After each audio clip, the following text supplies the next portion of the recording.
L'information de 23 h sur RTI1. Madame, Monsieur, bonsoir. Passons en revue les titres principaux de cette édition. L'administrateur du Fonds monétaire international pour la Côte d'Ivoire reçu ce jour par le vice-président de la République. Une rencontre en prélude à une nouvelle mission, une prochaine mission du FMI en Côte d'Ivoire ivoirienne en mars prochain pour la négociation d'un nouveau programme pays pour la Côte d'Ivoire. Le dossier de ce journal nous conduit sur une nouvelle route de l'axe Aboisseau-Noé-Tiapoum. Le bitumage de cette voie a permis de désenclaver une dizaine de villages, dont Tiapoum, une commune rythmée par la culture du palmier à huile.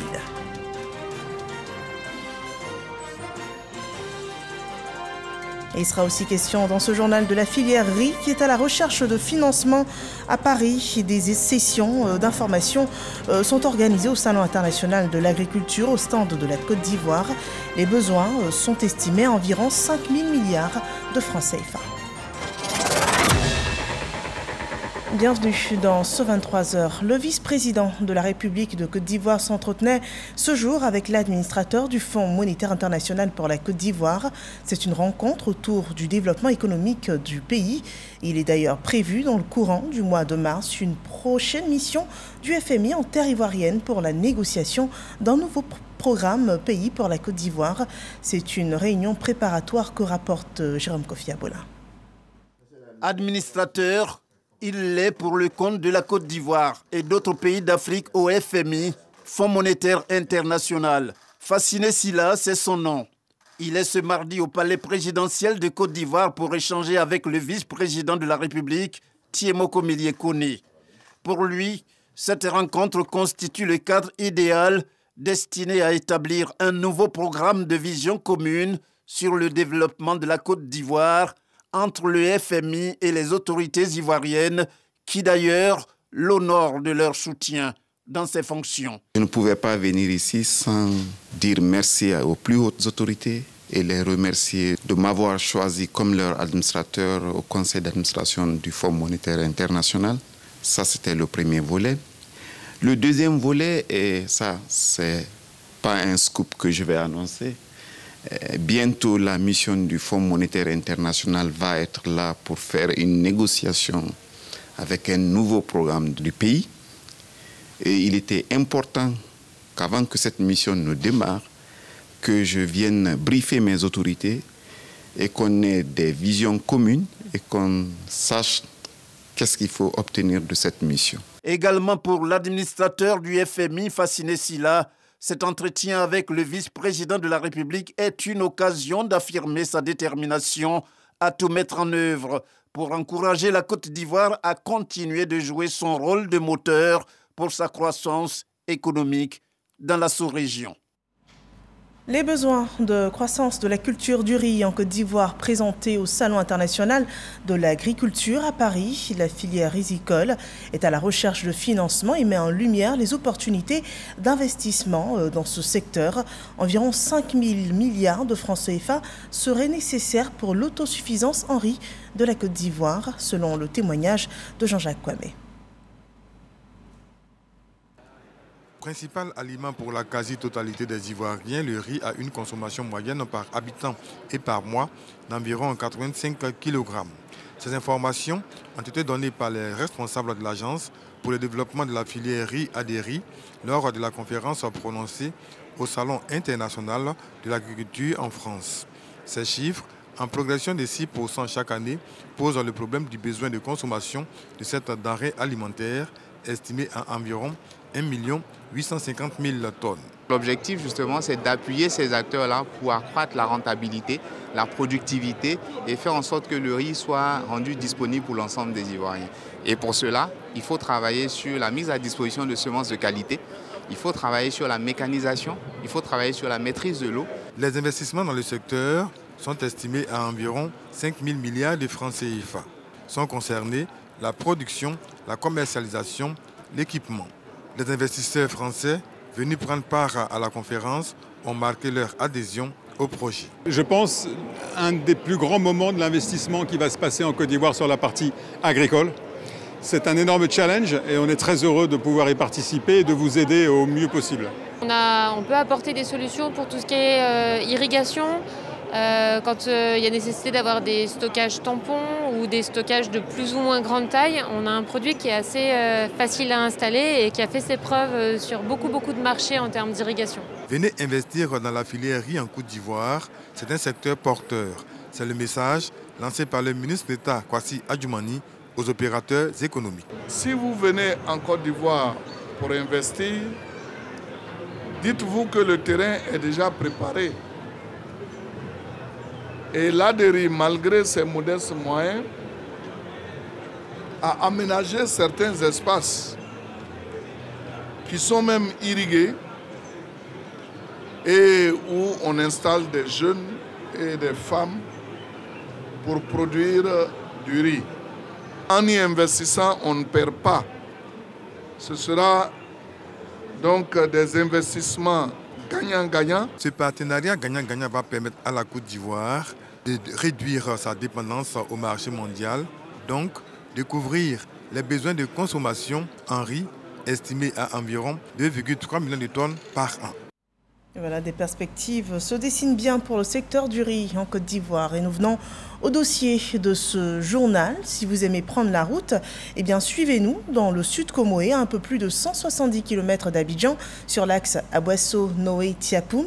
Les récents travaux de bitumage réalisés sur ce tronçon désenclavent une dizaine de villages, dont Tiapoum, une commune rythmée par la culture du palmier à huile et à fort potentiel touristique. Des opportunités économiques révélées grâce à un investissement important du gouvernement ivoirien. Et c'est le sujet Ecoplus de la semaine. Il est réalisé pour vous par Mahama Traoré.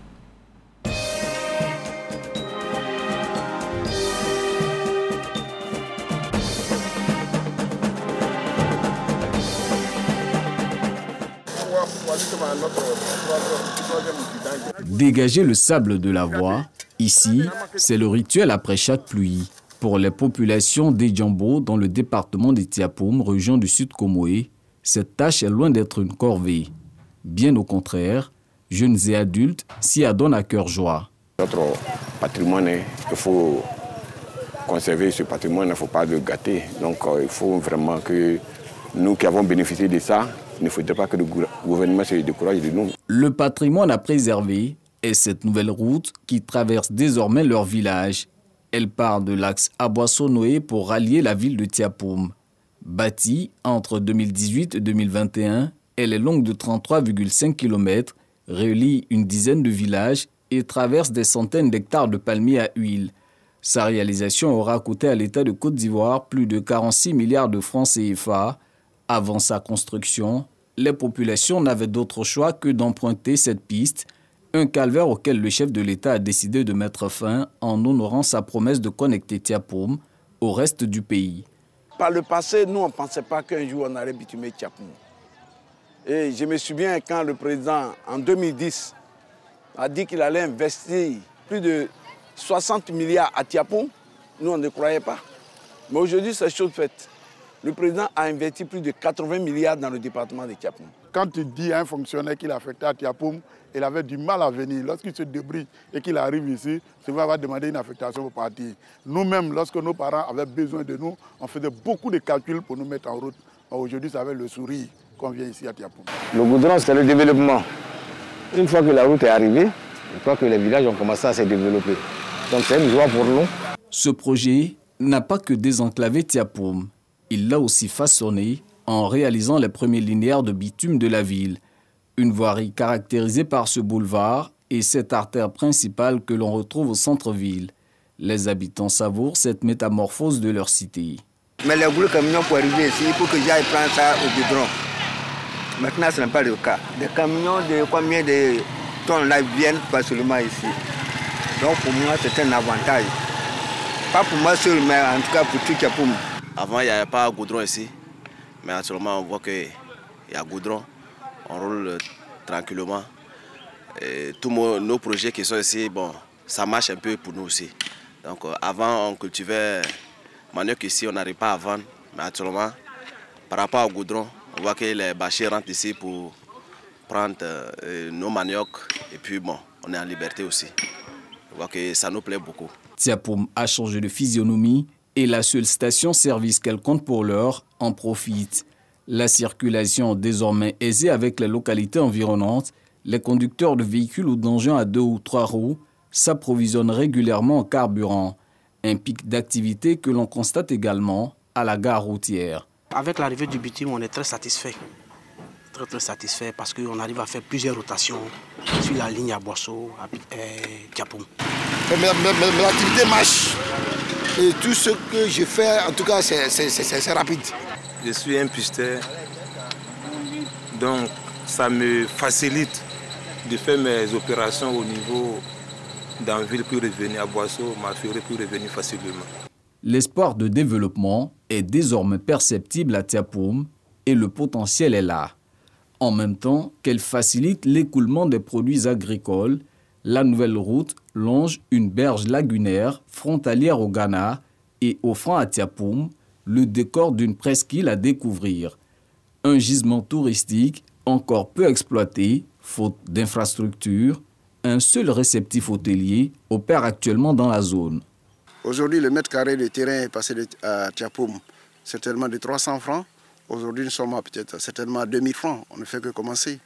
Les aspects touristiques, il y a des opérateurs déjà qui sont en train de prendre les bordures de lagunes pour voir les opérations, des constructions d'espaces hôteliers.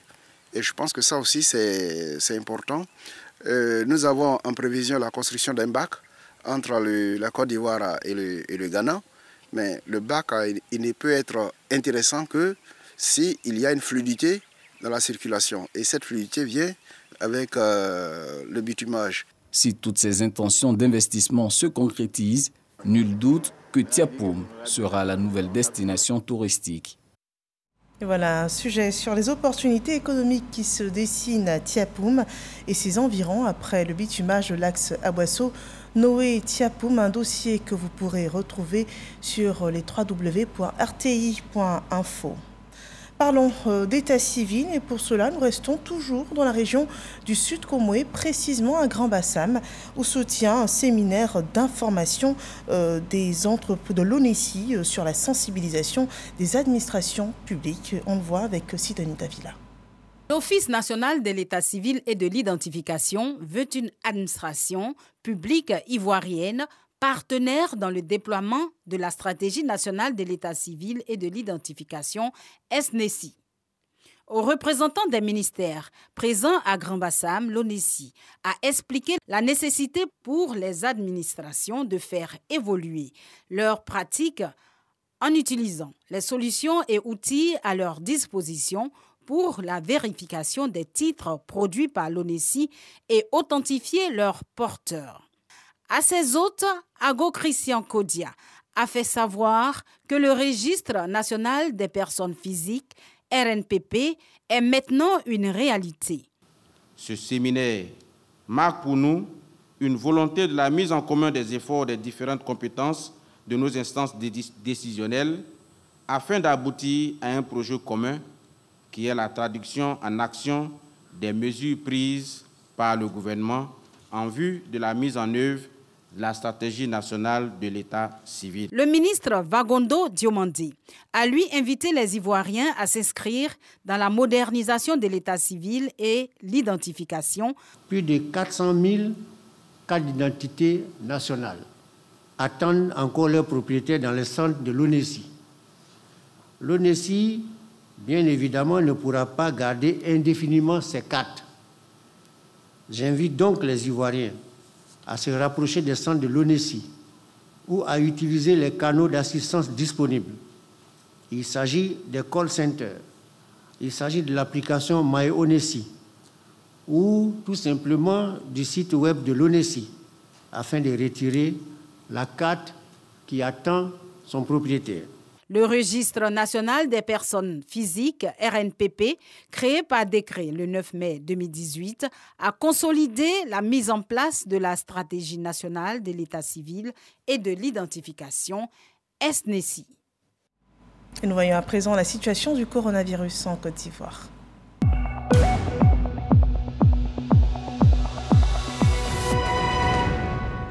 Ce 28 février 2023 sont enregistrés dans le pays 12 cas sur 352 prélèvements effectués. Également, 14 nouvelles guérisons sont déclarées avec 36 cas toujours actifs et en traitement. Et à cette date, la stratégie de lutte contre la Covid-19 par la vaccination enregistre au moins 27 262 474 doses de vaccins administrées sur le territoire ivoirien.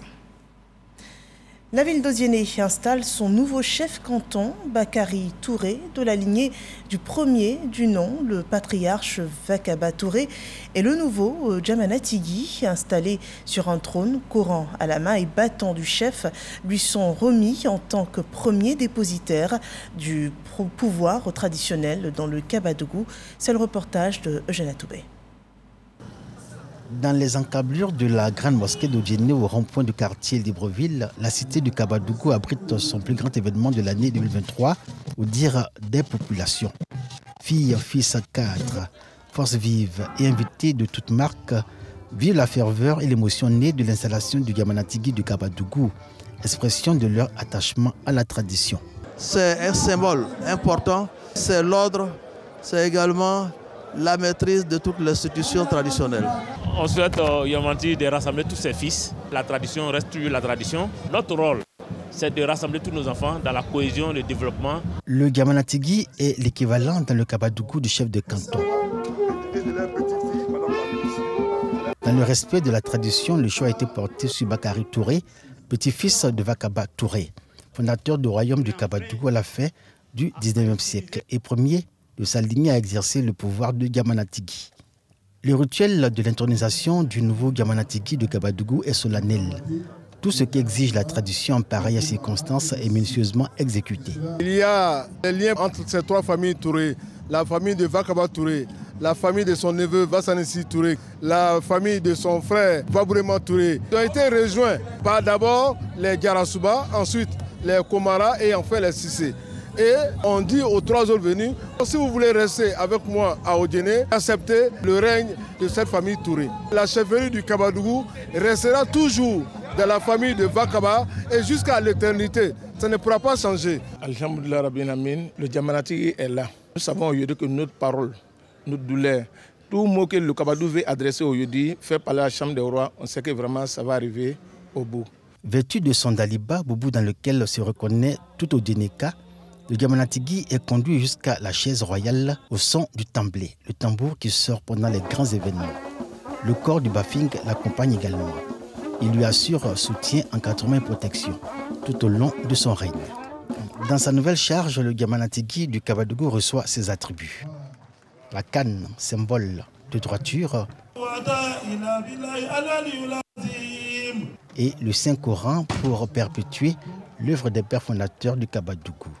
Bakary Touré, Djamana Tigui de Kabadougou, objet de toutes les attentions, espoir des populations de cette région et miroir de la chefferie traditionnelle pour ses rôles et places aujourd'hui en Côte d'Ivoire. Aujourd'hui, l'espoir est grand. Nous sommes sûrs et certains qu'avec lui, il y aura un grand changement. Il est prêt à s'impliquer totalement dans le travail et cela est d'autant plus important. Le chef de canton ne gouverne pas seul, même s'il apparaît comme un personnage hors du commun. Vous devez faire preuve dans l'exercice de votre pouvoir d'une excellente moralité. Vous devez aussi faire preuve d'une grande probité.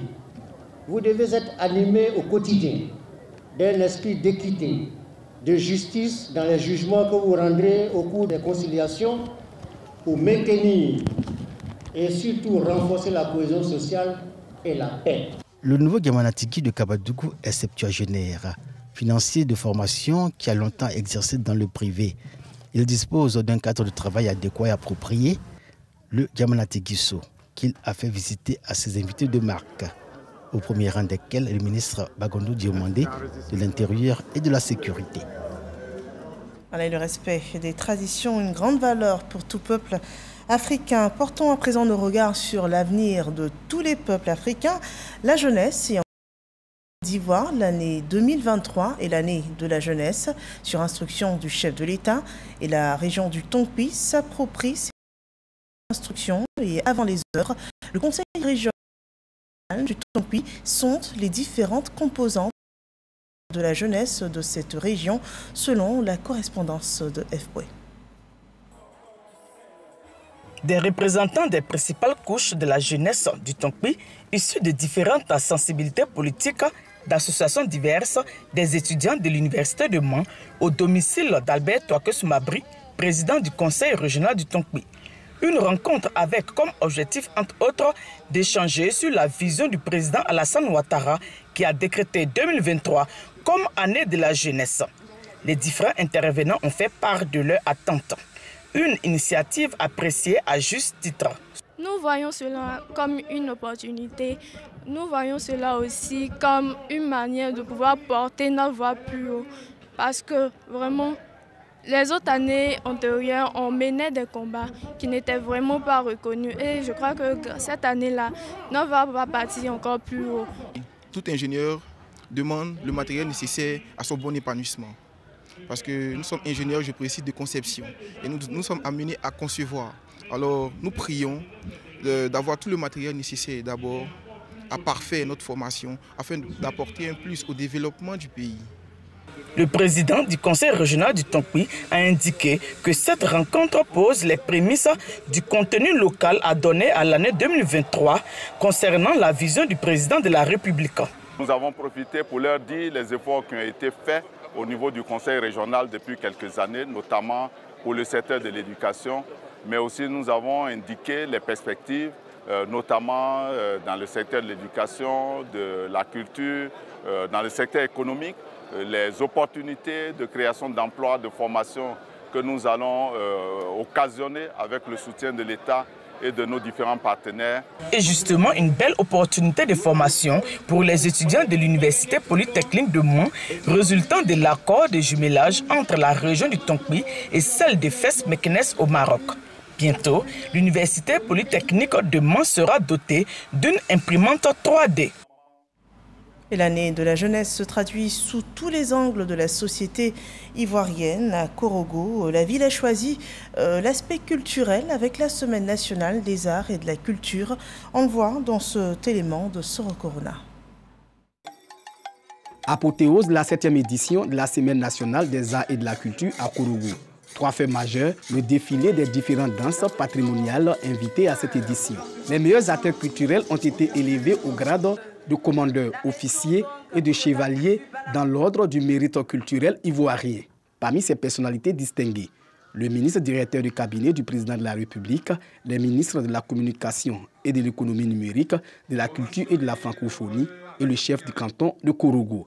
Le ministre Amadou Koulibaly traduit la gratitude des récipiendaires au chef de l'État. Chacun des récipiendaires ici, par ma voix, voudrait exprimer toute sa gratitude et sa reconnaissance à cette Côte d'Ivoire qui sait déceler le mérite, qui sait le récompenser, qui sait le valoriser. Remerciement au chef de l'État. Les meilleurs jeunes qui ont pris une part active au masterclass sur les métiers de l'industrie des arts et de la culture ont été aussi primés. Occasion pour la ministre Françoise Rimac d'inviter la jeunesse à s'approprier les opportunités d'emploi qu'offre l'industrie culturelle. Notre culture, à l'instar de ce que le président de la République souhaite, est une culture dans laquelle on peut trouver de l'emploi pour les jeunes. Cette culture aussi dans laquelle nous pouvons puiser notre inspiration permet aussi de faire rayonner notre pays. Au patron de cette semaine culturelle, Fidel Sarassourou, le directeur du cabinet du chef de l'État se félicite de l'engagement des jeunes à participer à l'essor du pays à travers la promotion des métiers, des arts et de la culture. Nous avons vu des jeunes enthousiastes, déterminés, avec plein d'ambition. Et nous avons vu également ce que la formation peut donner, ce que l'écosystème peut donner à la culture. Et très fiers de ce que la culture peut constituer pour notre développement. Le Zaouli, danse patrimoniale inscrite au patrimoine immatériel de l'UNESCO, a fait danser tout le public. Rendez-vous est donc pris pour la 8e édition de la Semaine nationale des arts et de la culture en 2024. Cette édition a fait office de rentrée culturelle pour Françoise Rimac et son équipe. Et le potentiel de la jeunesse ivoirienne au plan culturel est aussi promu au cours du FESPACO qui se déroule en ce moment à Ouagadougou. D'ailleurs, prenons des nouvelles de la participation ivoirienne à ce festival cinématographique. La Côte d'Ivoire et l'OIF ont partagé leur expérience en termes de financement de l'industrie du cinéma dans le cadre de la coopération Sud-Sud. Le développement dans ce rapport de nos envoyés spéciaux, Issa Chonayeo et Célestin Frodo. Coproduction, financement des films du Sud, formation des acteurs et producteurs de cinéma. Tous ces sujets étaient au cœur d'un échange entre bailleurs de fonds et professionnels du 7e art africain. Occasion pour les responsables de l'OIF, Organisation internationale de la francophonie, d'expliquer leurs expériences du financement des films du Sud en partenariat avec le FONSIC, le Fonds de soutien à l'industrie du cinéma. Depuis des années, l'Union européenne aide le cinéma africain, mais aidait directement, à partir de Bruxelles, avec l'Organisation des États ACP, les films africains. Et cette aide était lointaine en fait. Il y avait une distance entre le continent africain et l'Europe. Et donc l'Union européenne a décidé de confier ces financements à des fonds d'aide plus proches des professionnels. Donc l'OIF maintenant gère une partie de ces financements et l'OIF a voulu aussi travailler directement avec des fonds d'aide africains et essayer aussi d'aider à la création de nouveaux fonds nationaux. Cette collaboration matérialisée à travers le programme CLAP ACP FONSIC 2020-2022 a permis de financer de nombreux films du continent. Et le FONSIC ne finançait pas seulement des productions nationales, mais nous financions des productions en dehors de la Côte d'Ivoire, raison pour laquelle, quand cet appel a été lancé, nous avons pu le gagner. Nous l'avons eu parce que nous avions déjà eu en tradition le financement des films qui ne sont pas seulement des films ivoiriens. Et cela nous a permis justement de financer 17 films de 2020 à 2022. Pour les réalisateurs ou producteurs, il faut encourager ce type de partenariat pour développer le cinéma du Sud. Ma plus grande peur était qu'on donne seulement qu'aux doyens. Et ça m'a permis à cette conférence de savoir que nous, les jeunes, avons cette possibilité-là de faire un très bon dossier. Et si le dossier est retenu, eh bien, on sera aussi retenu pour le financement. Ce sont des initiatives qui sont vraiment encouragées parce que ça permet aussi aux jeunes africains de pouvoir bénéficier de formations et pouvoir produire des œuvres de qualité. La première phase du programme CLAP ACP FONSIC 2020-2022 ayant été un succès, l'OIF et le FONSIC ont remis le couvert.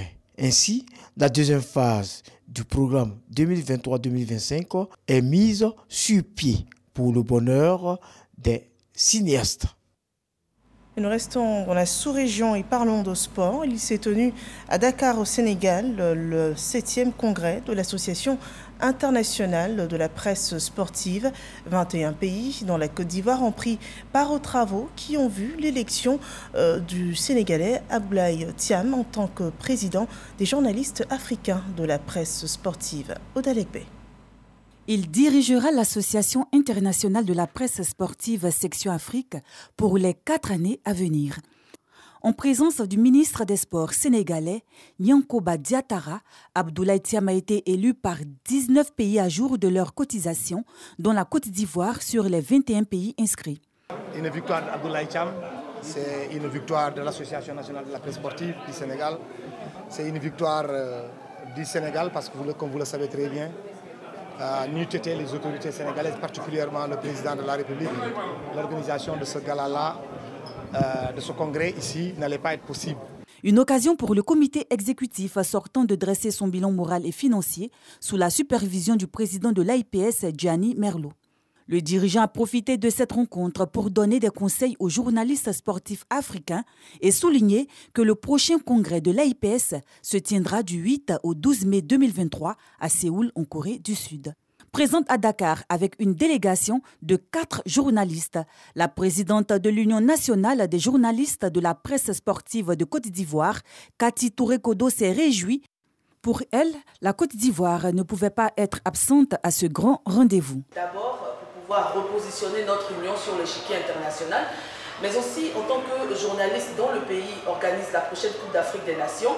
C'était impératif pour nous d'être ici à Dakar pour les inciter à venir en Côte d'Ivoire pour cette Coupe d'Afrique des Nations.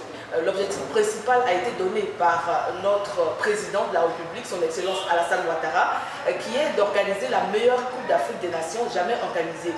Du coup, à partir de cet objectif-là, nous aussi, nos objectifs, c'est bien sûr de battre le record de participation des médias à une Coupe d'Afrique des Nations. Et aussi inviter les journalistes afin qu'ils puissent venir faire un repérage avant la Coupe d'Afrique des Nations, bien sûr avec l'appui de nos autorités. Prochaine CAN, un gros challenge pour la Côte d'Ivoire. Tout près de chez nous, au Mali, le projet de nouvelle constitution a été finalisé et remis hier, 27 février, au président de la transition, le colonel Assimi Goïta. La nouvelle mouture enregistre des modifications notables par rapport à l'actuelle constitution. Elle renforce les pouvoirs du président, lui permet d'ordonner la mobilisation générale dans ce pays. Et ce serait donc pour le président qui détermine la politique de la nation et non plus le gouvernement. Le président nommerait ainsi le Premier ministre et les ministres et mettra fin à leur mission. Autre point important, les langues nationales sont érigées en langue officielle au Mali et le français uniquement une langue de travail dans ce pays. Ce projet de réforme de la constitution malienne devrait être soumis à un référendum prévu le 19 mars prochain. Merci de nous avoir suivis. Excellente fin de soirée sur RTI1.